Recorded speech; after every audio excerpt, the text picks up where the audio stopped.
गुरुर्ब्रह्मा गुरुर्विष्णू गुरुर्देव महेश्वर गुरुर्साक्षात् परब्रह्म तस्मै श्री गुरुवे नमः. शुकासारिके पूर्णवैराग्य जाचे वसिष्ठा परिज्ञान योगेश्वराचे कवी वाल्मिका सारिखा मान्य ऐसा नमस्कार माझा सद्गुरु रामदासा. जय जय रघुवीर समर्थ. तुम्हा सगळ्या श्रोत्यांना नेहमीप्रमाणे एक विनंती आहे की व्हिडिओ तुम्ही सगळे तुमच्या ग्रुपमधल्या लोकांना पाठवा आणि त्यांना सबस्क्राईब करायला सांगा. सबस्क्राईब, लाईक आणखी शेअर हे तिन्ही गोष्टी करणं आवश्यक आहे. आवश्यक म्हणजे सबस्क्राईब केल्याने काय होईल, तुम्हाला ते व्हिडिओ मी जरी पाठवलं एखाद्या वेळेस चूक केली किंवा माझ्याकडनं गेली नाही तर तुम्हाला ते सबस्क्राईब केल्यानंतर व्हिडिओ मिळतच राहतील तुम्हाला. ते जसं मुमेंट मी व्हिडिओ यूट्यूबवर टाकला तर तो तुम्हाला अपलोड झाला की तुम्हाला तो व्हिडिओ तिथे तुम्हाला पाहायला मिळेल. म्हणून तुम्हाला मी सबस्क्राईब करण्यासाठी विनंती करतो आहे. तसंच लोकांनी जर काही कॉमेंट द्यायच्या असल्या तर त्यांनी कॉमेंट आपल्या कॉमेंट बॉक्समध्ये खाली कॉमेंट द्यावा. काही नवीन विषय सुचवा किंवा काही शंका असतील तर शंकासुद्धा तुम्ही ते विचारून प्रतिक्रिया व्हिडिओबद्दल ज्या तुम्ही देऊ शकता. तर हे एक लक्षात घ्या तुम्ही. म्हणजे मी रिपिटेशन करतो आहे प्रत्येक व्हिडिओमध्ये. त्याला कारण हे आहे की सगळ्यांना त्याचा लाभ मिळावा. शेअर केल्याने आणखी सबस्क्राईब केल्याने तुम्हाला ते मिळत राहावे, हाच त्याचा पाठीमागचा उद्देश आहे. आता पण मागे जे काही व्हिडिओ बघितले त्या व्हिडिओमध्ये आपण भक्ती भाविकरिता भक्ती हा एक आपण पहिले व्हिडिओ टाकला होता. त्यानंतर भक्तियोग हा दुसरा व्हिडिओ टाकला होता. आणखी योग हे असे 2-3 व्हिडिओ टाकले होते मी, जे आपल्याला भक्तियोगात सगळे कामात येतात. भक्तीचे प्रकार आपण बघितले काही. आजच्या व्हिडिओमध्ये आपण जे भक्तीचे प्रकार बघणार आहे त्यात मुळात 3 भक्ती आहेत. त्या म्हणजे 3 भक्तीचे प्रकार म्हटले जातात. एक आहे अनन्य भक्ती, दुसरी आहे अभेद भक्ती आणि तिसरी आहे पराभक्ती. ह्या तिन्ही भक्ती फार महत्त्वाच्या आहे आणि त्याचे निष्कर्ष काय आहेत त्या जरी तुमच्या नवविध भक्तीमध्ये समाविष्ट नसल्या तरी अध्यात्मशास्त्रात किंवा भक्तियोगामध्ये या तिन्ही भक्तींचा उल्लेख केलेला तुम्हाला आढळेल. आणि या तिन्ही भक्तीबद्दलचं आज आपण निरूपण पाहूया. आणि हे निरूपण माझ्या मताने अत्यंत महत्त्वाचं आहे, त्यामुळे लक्षपूर्वक ऐका. आणखी त्याचा लाभ तुम्हाला मिळेल त्याच्यापासून. आणखी या तिन्ही भक्तीमुळे तुम्ही भगवंताशी कसं एकरूप होता, तुमचा भक्तियोग कसा साधून येतो हे त्यात मर्म त्या या तिन्ही भक्तीमध्ये टाकलेलं आहे देवांनी. म्हणजे आपल्या विद्वान लोकांनी म्हणा, आणखी गीतेमध्ये भगवान कृष्णाने हे याच्यामध्ये सगळं वर्णन केलं आहे. गीतेमध्ये ब्रह्मसूत्रामध्ये याचं वर्णन सापडतं. पतंजलींनी पण सुद्धा याचा बराचसा उपयोग करून घेतलेला आहे हे स्पष्ट करण्याकरता. तर आजचा जे भक्तीचे प्रकार जे 3 प्रकारात घेणार आहे तर हे फार महत्त्वाचे प्रकार आहे तिन्ही. आणखी थोडं लक्ष देऊन ऐका. आणखी जर काही शंका असली तर निश्चितपणे तुम्ही विचारू शकता किंवा माझ्या एखादा पॉईंट एखादा मुद्दा सांगण्यात राहून गेला तर तो परत सांगता येईल आपल्याला. हा त्याचा पाठीमागचा एक उद्देश आहे. आता पहिली भक्ती 3 भक्तीमधली अनन्य भक्ती. अनन्य भक्ती, अनन्य भक्तीमध्ये अनन्यमध्येच याचा अर्थ दडलेला आहे. नवे जो अन्य तो अनन्य. म्हणजे भक्तांनी भगवंतापासून वेगळं राहून भक्ती करायची नाही आहे, हे लक्षात घ्यायचं. सांगायचा अर्थच आहे नवे जो अन्य तो अनन्य. तो अनन्य कोणाशी होणार? भक्त भगवंताशी होणार. म्हणून तुम्ही अन्य राहून वेगळे राहून भगवंताची भक्ती करणं योग्य नाही. आणि हे सुरुवातीपासून मी तुम्हाला सांगितलं आहे की भक्त आणखी भगवंत हे वेगळे नाही, ते एकच आहे. पण आपल्याला असं काही द्वैताचा आपला पगडा आपल्या मनावर बसलेला आहे, द्वैत भावाचा. तू वेगळा मी वेगळा, त्यामुळे आपण भगवंताला वेगळं करतो आणि आपण स्वतःला वेगळं करतो. हा व्यवहारातला आणखी द्वैत भावातला किंवा द्वैत विश्वातला हा व्यवहार आहे. त्याच्यामुळे हे जे आपल्या मनावर जे बिंबवलं आहे द्वैत, हे द्वैत आपल्याला मनातून उपटून काढणं आवश्यक आहे. आणि ते उपटून काढण्याकरताच हे जे भक्तीचे प्रकार सांगण्यात येतात किंवा ज्ञानयोग कर्मयोग सांगण्यात येतात, त्याच्यामध्ये तुम्ही हे द्वैत जेव्हा नाहीसं करता तेव्हा त्या मूळ परमात्म्याशी तुम्ही एकरूप होता. म्हणून अनन्य भक्ती. अनन्य भक्तीद्वारे तुम्ही कसे एकरूप होता ते बघू. म्हणता अनन्य म्हणजे अनन्याचा आणखी दुसरा अर्थ आहे एकनिष्ठ होणं किंवा एकरूप होणं. तुम्ही भगवंताशी एकरूप व्हा, एकनिष्ठ राहा, त्याच्याशी स्वतःहून जास्त प्रेम करा परमेश्वरावर. कारण की हा परम प्रेम करणं हा ईश्वराचा गुण आहे. अस्तिभाती प्रीतीमध्ये आपण हे बघितलं आहे की प्रीतिभाव जो आहे शंकराचार्यांनी जो व्यक्त केला आहे, सांगितलं आहे, तर दुसऱ्यावर तुम्ही प्रेम करा आणि दुसऱ्यावर म्हणजे आपल्यापेक्षा जास्त प्रेम करा दुसऱ्या. आणखी शंकराचार्य ते सांगतात की स्वतःपेक्षा जास्त तुम्ही परमेश्वरावर प्रेम करा आणि ते प्रीतिभावातूनच तुमचा हा अनन्ययोग साधला जातो. हा त्यांचा एक म्हणायचा प्रीतिभावातून सांगण्याचा उद्देश त्यांचा हा आहे. गीतेमध्ये जर तुम्ही आणखी अव्यक्त स्वरूप जर परमेश्वराचं बघितलं, अव्यक्त स्वरूप म्हणजे जे व्यक्तरूपात आलं नाही. अव्यक्त स्वरूप हे व्यक्तरूपात आलेलं नाही, येण्याच्या पूर्वीची गोष्ट आहे किंवा त्याला साम्यावस्था अशी म्हटलं जाते. आणि हे परमेश्वराचं जे अव्यक्त रूप आहे, साम्यावस्था जी आहे, साम्यावस्थेला गीतेमध्ये अक्षर ब्रह्म म्हटलेलं आहे. ओमित्तिकारे अक्षर किंवा अक्षर ब्रह्म असं म्हटलं आहे. असं 8व्या अध्यायातला 21वा श्लोक आहे तो, 8.21. त्याच्यामध्ये अक्षर ब्रह्मालाच परमेश्वर परब्रह्म म्हटलं आहे. आणखी हे याचे जर तुम्हाला याच्याशी जर तुम्ही एकरूप झाले तुम्ही, तर मग तुम्हाला जन्ममरणाचा पूर्ण फेरा लागत नाही, तुम्हाला सायुज्य मुक्ती मिळते, तुम्ही या सगळ्या संसाराच्या भावसागरातून सुटता. म्हणून या अक्षर ब्रह्माला तुम्ही एकरूप व्हा असं त्यांनी म्हटलं आहे. आणखी 8.21 श्लोकामध्ये शेवटी म्हटलं आहे तद्धाम परम मम. तद्धाम परम मम म्हणजे माझे ईश्वर भगवान सांगतात की तेच माझं परमधाम आहे. त्या परमधामाशीच तुम्ही एकरूप व्हा. तोच तत् म्हणजे तोच परमात्मा, तोच मी आहे. तत्, त्याला तत् म्हणून जे संबोधलं आहे. तद्धाम परमरूप, परम मम किंवा परमरूप, ते माझंच ते परमरूप आहे. परमावस्था जी परमोच्च अवस्था म्हटली जाते तेच माझं रूप आहे. त्या तुम्ही त्या परमात्म्याशी एकरूप व्हा, एक तादात्म्य करा, त्याच्याशी तादात्म्य व्हा, म्हणजे तुम्हाला माझी प्राप्ती मिळेल. त्याच्यापासून तुम्ही भिन्नत्वाने जर माझी भक्ती केली, द्वैताने भक्ती केली, तर ती भक्ती त्याला पावत नाही, म्हणजे तुम्ही एकरूप होत नाही. म्हणून अनन्य भक्ती हे नाव पडलं आहे. याच्यात भिन्नत्व नाही आहे, हे लक्षात घ्या. या सगळ्या भक्तीमध्ये सांगण्यात हे आलं आहे की तुम्ही भिन्नपणाने वागू नका किंवा द्वैत भावाने तुम्ही त्यात राहू नका, म्हणजे तुम्हाला अनन्यता साधेल तुम्हाला ती. आणि कारण की अव्यक्त स्वरूपामध्ये जे खऱ्या परमेश्वराचं किंवा परब्रह्माचं रूप आहे ते निर्गुण निराकारचं रूप मानलं गेलं आहे. निर्गुण निराकारचं रूपमध्ये त्याला अव्यक्तच आहे, त्याला ना कुठला नाम आहे, ना रूप आहे, ना आकार आहे, म्हणून त्याला निर्गुण निराकारचं रूप मानलं गेलेलं आहे. आणि हे विश्वात हे रूप दडलेलं आहे. तत्देव अनुप्रवेशाती असं जे म्हटलं जातं याच्यामध्ये उपनिषदामध्ये, की त्यांनी विश्व निर्माण करतेवेळी या सगळ्या पदार्थ वस्तूमध्ये त्यांनी आपलं अधिष्ठान ठेवलं आहे किंवा त्याच्यामध्ये त्यांनी प्रवेश केला आहे परब्रह्माने. आणि म्हणून त्याचं रूप हे विश्वात आपल्याला बघायला पाहिजे असं 18व्या अध्यायात गीताच सांगते आहे. आणि त्याचा एक श्लोक असा आहे, समहा सर्वे भूतेषु मद्भक्ती लभते परम. म्हणजे हे जे सगळे भूतमात्र किंवा प्राणीजन, सचेतन अचेतन सृष्टी जी तुम्ही बघताय, या सगळ्या सृष्टीमध्ये भगवंत दडला आहे, भगवंताचं आत्मतत्व आहे. आणि हे आत्मतत्व जेव्हा तुम्ही समजून घ्याल तेव्हा तुम्ही त्याशी एकरूप व्हाल. म्हणून 18व्या अध्यायात अशी गीता सांगते आहे, समहा सर्व भूतेषु, समहा सर्वेषु भूतेषु मद्भक्ती लभते परम.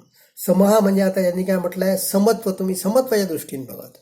तुम्हाला जे विश्वामध्ये अनेकत्व सापडत आहे, तुम्ही अनेकत्वान बघताय, तुमची दृष्टी भेदाची दृष्टी आहे.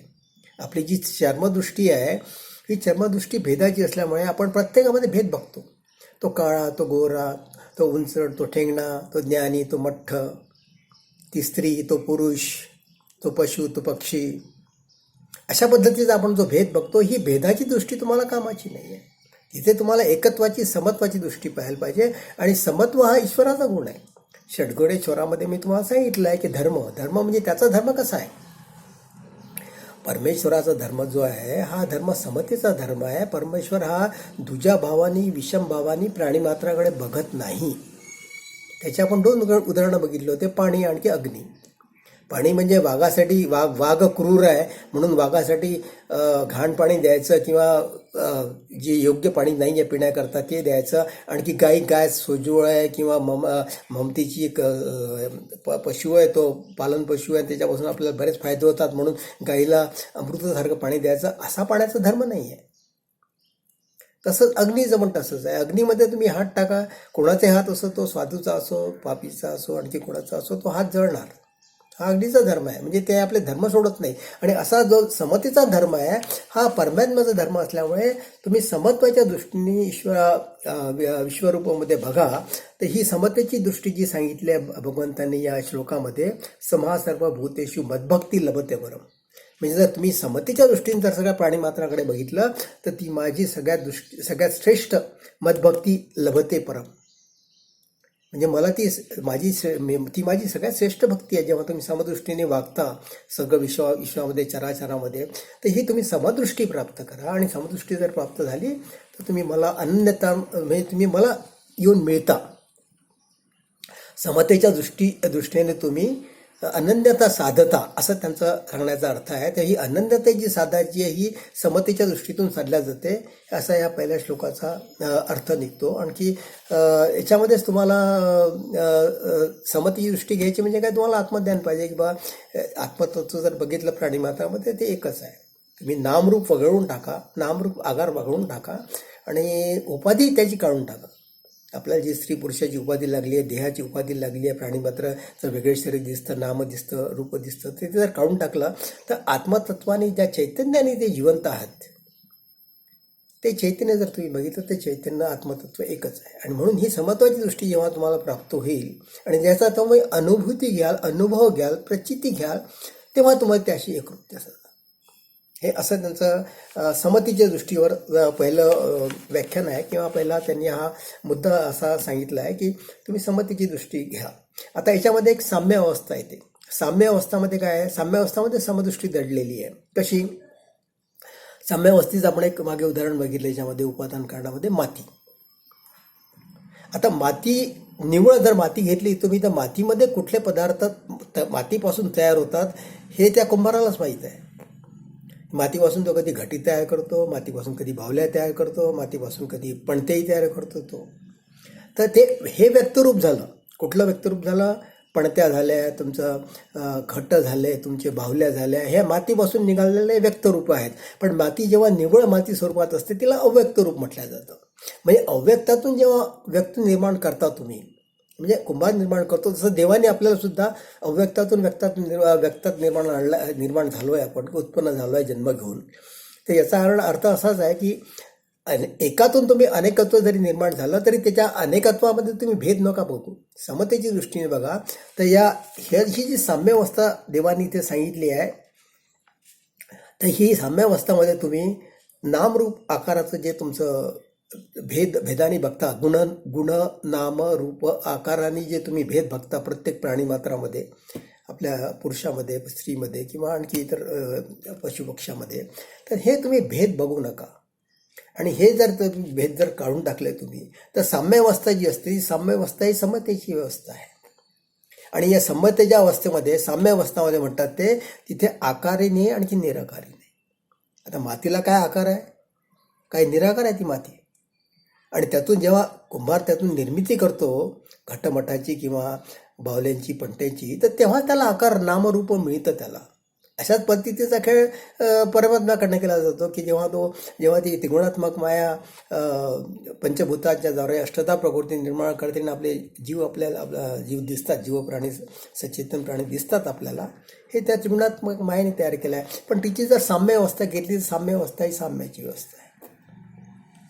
आणि त्या अवस्थेमध्ये भेद नाही आहे. त्या अवस्थेमध्ये जर ती अवस्था जर तुम्ही साधली तर म्हणजे तुमची ती अवस्था ही अनन्य भक्तीची किंवा अनन्य साधारण अवस्था आहे. तुम्ही त्यात एकरूप होता, तदाकार होता त्या अवस्थेशी. म्हणून साम्य अवस्थाचं महत्त्व, आणखी साम्यतेचं महत्त्व देवांनी इथे सांगितलेलं आहे. आता याच्यामध्ये कठोनीच्या उपनिषदामध्ये पण सुद्धा याचा एक उल्लेख आढळतो. ओम हे अक्षर परब्रह्म आहे म्हणून.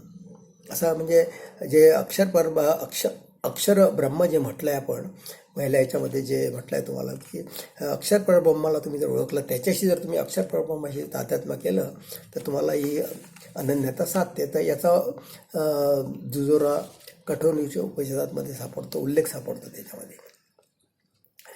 आता तुम्ही गीतेमधले तर आणखी काही जर श्लोक बघितले तर तुम्हाला असं दिसून येईल या श्लोकामध्ये की देवांनी अनन्यता साधण्याकरता अनेक प्रकार सांगितलेले आहेत. अनन्यता कशी साधायची हा प्रश्न आहे. आणखी एका याच्यामध्ये भक्त भगवंताला विचारतो की भाऊ तुम्हाला अनन्यता व्हायला सांगितल्या, तुझ्याशी मद्रूप व्हायला सांगितलं तुम्हाला, पण मी कसं होऊ, काही मला उपाय तर सांग, की काही मार्ग सांग, मला काही साधना सांग की ज्या दृष्टीने मी तुझ्याशी अनन्यरूप होऊ शकेल किंवा अनन्यरूप होईल. तर त्यातला एक उपाय त्यांनी पहिलेच सांगितला की समतेच्या दृष्टीने तू बघ सगळ्या चराचरामध्ये. आणखी उपाय आपण बघू स्टेप बाय स्टेप, तुमच्या लक्षात येईल ते उपाय काय. तर दुसऱ्याच्या श्लोकात सांगतात आहे, अनन्य चित्त होऊन परमात्म्याचे नित्य स्मरण, नित्ययुक्त होऊन परमेश्वराची प्राप्ती कर. म्हणजे अनन्य चित्त होऊन म्हणजे तुझं जे चित्त किंवा तुझं जे मन इकडे तिकडे विश्वामध्ये फिरतं आहे, आणखी विषयाकर्षणामध्ये किंवा जी निरनिराळे नामरूप तू बघतो आहे त्याच्यामध्ये तुझं मन हे विचलित झालं आहे, ते केंद्रित होत नाही. तर ते जर चित्त जर तू परमात्म्याकडे ठेवलं, परमात्मा काय आहे, परमात्माकडे ठेवायला का सांगितलं त्यांनी, परमात्मा हा एकत्वाचा आदर्श आहे. आदर्श आहे म्हणजे त्याचं रूप जे मुळात आहे ते एकत्वाचं रूप समजलं जातं. तो त्याचे दोन रूपं नाही आहेत, ते अद्वैताचं एकच रूप समजलं जाते. आणि त्यामुळे तू जर हे अनेकत्वातून जर तुझं मन काढून जर परमात्म्याशी जर चित्त ठेवलं, त्या एकट्याच परमात्म्याकडे जर तू बघितलं तर त्याचं तुला नित्य स्मरण व्हायला पाहिजे, त्याच्या एकत्वाचं तुला नित्य स्मरण व्हायला पाहिजे. अनन्य चित्ते असं म्हटलं आहे त्यांनी 8.14 श्लोकामध्ये, की अनन्य चित्त होऊन नित्ययुक्त होऊन तू परमेश्वराची प्राप्ती कर. तर याच्यात नित्यस्मरण आणखी नित्ययुक्त होऊन हे दोन शब्द महत्त्वाचे आहे. नित्य तुम्हाला हे नित्य व्हायला पाहिजे, म्हणजे 24/7. म्हणजे त्यात तुम्हाला असं म्हणता येणार नाही की मी आज एक घटकाभर मी 1 तासभर त्यांचं स्मरण केलं बा, आता उद्या करेन किंवा परवा करेन, मग त्यात खंड पडत जातो. असं तो खंड पडायला नको, म्हणून नित्य म्हणजे सातत्याने करा, तुम्ही रेग्युलरिटी ठेवा तुमच्यामध्ये. तर तुम्हाला त्याचा नित्य आणखी युक्त म्हणजे त्या परमेश्वराची युक्त होऊन तुम्ही जर स्मरण केलं तर तुम्हाला त्या परमेश्वराची प्राप्ती होईल. आणि दुसरं त्यांनी म्हटलं आहे, माझ्याशी मद्रूप हो. 12व्या अध्यायामध्ये 6वा जर श्लोक घेतला तुम्ही तर त्याच्यामध्ये म्हणतात भगवान म्हणतात आहे की तू माझ्याशी मद्रूप हो. आता मद्रूप व्हायसाठी कसं विचारला हा प्रश्न भक्तांनी केलाच आहे. तर त्याचं ते उत्तर देतात आहे, तू सर्व कर्मे अर्पून भक्तिभावाने माझं ध्यान कर.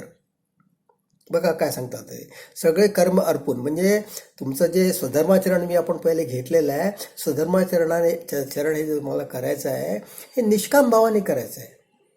निष्काम भावाने करायचं आहे म्हणजे परत आलं तुमचं त्यातून अभिमान काढा, ममता काढा, तुमची फलेशा काढा, तर तुमचं ते निष्कर्म होतं. तर स्वधर्माचरणाने जे तुम्ही कर्म केले आहे त्यातून फलत्याग वजा करा, त्यातून तुमचा अभिमान वजा करा, तुमची अहंता ममता वजा करा त्यातून. आणि असं जे निष्काम कर्म राहतं ते निष्काम कर्म ईश्वराला अर्पण करा. तर हे असं कर्म, सर्व कर्मे अर्पून, याचा भाव हा झाला मी जो सांगितला. आणि या कर्मामध्ये तुमचा भक्तिभाव पाहिजे. भक्तिभाव कसा पाहिजे की कर्मामध्ये अनुष्ठान कोणाचं आहे, परमेश्वराचं आहे. तर असा भक्तिभावानं तुम्ही जी कर्म केली आहे, निष्काम कर्म जी केली आहे, ही कर्म तुम्ही देवाला अर्पण करा. मद्रूप व्हायचे लक्षण सांगतात आहे बरं. म्हणजे तादात्म्य कसं पाहायचं किंवा एक रस्ता कशी मिळेल, एक तानता किंवा एक रस्ता तुम्हाला परमेश्वराची कशी साधायची आहे याचे कृष्ण भगवान आपल्याला उपाय सांगतात त्या गीतेमध्ये. सर्व कर्मे अर्पून भक्तिभावाने माझं ध्यान कर. आणि शेवटी सांगतात ते ध्यान कर माझं, म्हणजे एकत्वाचं ध्यान कर. आणि या एकत्वाच्या ध्यानामध्ये काय होतं तुमचं, जेव्हा तुम्ही स्वधर्माचरण करता आणि त्यातून फलेच्छा तुम्ही वजा केलेली आहे, अभिमान वजा केला आहे, तुमचं मोह ममता वजा केलेली आहे, तर असं निष्काम कर्म जे तुम्ही वाहता त्याला तर तिथे तुमची योगबुद्धी आहे. आता तुम्हाला एवढं सांगतो मी की योगबुद्धीमुळे हा योग जुळून येतो. तर योगबुद्धी कसं कार्य करतं हा एक बराच खोलातला प्रश्न आहे, तत्वज्ञानी माणसाचा प्रश्न आहे, विद्वानांचा प्रश्न आहे की योगबुद्धी तुम्हाला कार्य करून कसं एकरूपता करून देते परमेश्वराची. आपण एवढंच इथं समजून घेऊ की योगबुद्धीने तुमची तादात्म्यता की तुमची अनन्यता देवाशी साधते. असं केल्याने, कसं केल्याने, स्वधर्माचरण आणि फलत्याग स्वधर्माचरणातून तुमचा फलत्याग, अभिमान, अहंता काढून टाकायची आणि असं कर्म देवाला अर्पण करायचं आणि त्या एकत्वाचं चिंतन करायचं आणि त्याच्यामुळे तुमची जी योग बुद्धी कार्य करून तुमचा योग, भक्ती योग म्हणा किंवा तुमची अनन्यता म्हणा, ही परमेश्वराची घडवून आणते ती. हा एक म्हणजे अनन्य चेता या 8.14 श्लोकात हा असा अर्थ दडलेला आहे, तो आपण बघितला आहे. परमात्मा याच्या पुढे जाऊन आपल्याला एक ग्वाही देतात, एक प्रतिज्ञा देतात, प्रतिज्ञा सांगतात. म्हणजे शपथ घेऊन त्यांनी म्हटलंय देवांनी की तू जर मन आणखी बुद्धी माझ्या ठिकाणी अर्पण करशील, मनबुद्धी किंवा चित्त जर तू माझ्या ठिकाणी अर्पण करशील तू, तर मी तुला शपथपूर्वक सांगतो की तू मला जीवन मिळतील, तुझं माझ्याचं तादात्म्य होईल, तुझी माझ्याशी एकरूपता साधेल. हे भगवान कृष्ण शपथ घेऊन ग्वाही देऊन सांगतात आहे.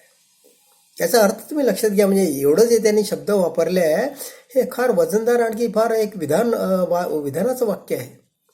हे फार महत्त्वाचं स्टेटमेंट आहे. इथे विधान केलं आहे जे देवाने की तू चित्त आणखी बुद्धी जर मला अर्पण केली, निष्काम भावाने कर्म अर्पण केलं तुम्हाला, तर मी तुला याची ग्वाही देतो की तू 100% मला येऊन मिळणार आहे. तादात्म्य आणखी एकरूपता तुझी 100% माझ्याशी साधेल, हे शपथ घेऊन भगवानांनी सांगितलं आहे. किती मोठं विधान केलेलं आहे लक्षात घ्या तुम्ही. आणि त्याने एकरूपता साधते, हा त्याचा अर्थात उद्देशच तो आहे की हे सांगण्याचं की तुम्ही अनन्यता कशी साधावी, हा जो भक्तांनी त्यांना प्रश्न केला आहे त्याचं उत्तर हे भगवान देतात आहे. ते म्हणजे आणखी त्यांनी ज्ञानेश्वर माऊली आणखी त्याचं पुढे स्पष्टीकरण दिलं आहे की जसे जसे तुझं चित्त आणखी मन माझ्याजवळ ठेवत जातील तसतशी तुझी माझी एकरूपता वाढत जाईल. एक रस्ता वाटते, एकदम तुम्हाला मिळणार नाही. ते माऊली पण हे सांगते, हळूहळू तुमचं चित्त जसं संसारातून निघून, हळूहळू जर तुमचं चित्त संसारातून आणखी भवसागरातून निघून, विषयातून निघून जेव्हा तुमचं चित्त तुम्ही माझ्याकडे ठेवाल, म्हणजे परमेश्वराला तुम्ही अर्पण करत जाल सगळे कर्म आणखी चित्त आणखी मन, तर तशा वेगाने किंवा हळूहळू ते चित्त तुम्ही माझ्याकडे ठेवल्यानंतर तुमची माझ्याशी एकरूपता वाढत जाईल अशी हळूहळू. आणि मग तुम्ही हे जेव्हा तुमचं पूर्ण चित्त समूहता तुमचं संसारातून निघून जाईल आणि तुम्ही जेव्हा पूर्ण चित्त काढून माझ्याशी एकरूप व्हाल किंवा तुम्ही माझ्या चरणाविषयी किंवा मला येऊन मिळाल तुम्ही, तर तेव्हा तुमची आपोआपच तादात्म्यता साधेल त्याच्यामध्ये. याच्यामध्ये एक पतंजलीने पण एक सूत्र दिलं आहे की सतु दीर्घकाले पर्यंत साकार सेवितो दृढभूमी. सतु दीर्घकाले निर्यंत. म्हणजे दीर्घकालापर्यंतही तुम्हाला साधना करणं आवश्यक आहे. तुम्ही जर म्हटलं की मी 8 दिवस करतो, 1 महिनाभर करतो, 1 महिनाभर 2 महिने करतो, 6 महिने करतो, नाही. ऋषीमुनी त्यांचे जन्म याच्यात घातले आहे देवाचा साक्षात्कार करण्याकरता. आपल्याकरता हे काम थोडं कठीण वाटतं म्हणा, पण हे सातत्याने साधना करा. सतु दीर्घकाले निर्यंतम सत्कारम सेवितो दृढभूमी. तुम्हाला जर ही भूमी जर दृढ करायची असेल, साक्षात्कार दृढ करायचा असेल, प्रचिती घ्यायचीच असेल तुम्हाला, सतु दीर्घकाले, त्यासाठी तुम्ही दीर्घकाळापर्यंत ही साधना करा.